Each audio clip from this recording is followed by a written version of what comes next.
किती भोगले किती सोसले तरीही तिने शिकवले श्री शिक्षणाचे धडे पुढे तिच्या साऱ्या लेखींनी गिरवले।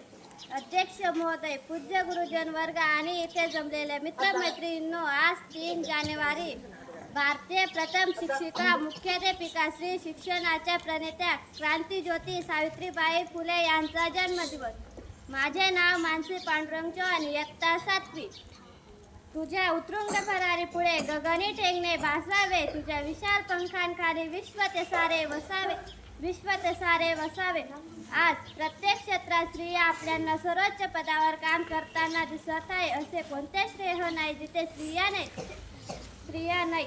स्त्रियांनी खूप प्रगती करावी याचे सर्व श्रेय जाते ते सावित्रीबाई फुले यांना। पूर्वीच्या काळी स्त्रियांना मुलींना शिकण्याची परवानगी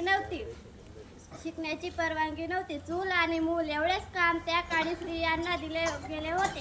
त्यामुळे स्त्रियांना वाचन लेखन याचा स्त्रियांशी दूरपर्यंत कसलाच संबंध नव्हता। या अनिष्ट पद्धत मोडून काढण्यासाठी स्त्रियांना मुलींना शिकण्याचा हक्क मिळवून देण्यासाठी थोर महात्मा फुले आणि सावित्रीबाई फुले यांनी मुलींसाठी पहिली शाळा पुणे जिल्ह्यात स्थापन केली। सावित्रीबाई ही मुलींची पहिली शाळा होती। सावित्रीबाई फुले स्वतः मुलींना शिकवण्यासाठी शाळेत जात असत, परंतु तेथील लोकांना आवडत नव्हते। त्यामुळे लोक त्यांच्यावर शेण माती दगड फेकत असत। एवढे बोलून मी माझे भाषण संपवते। जय हिंद।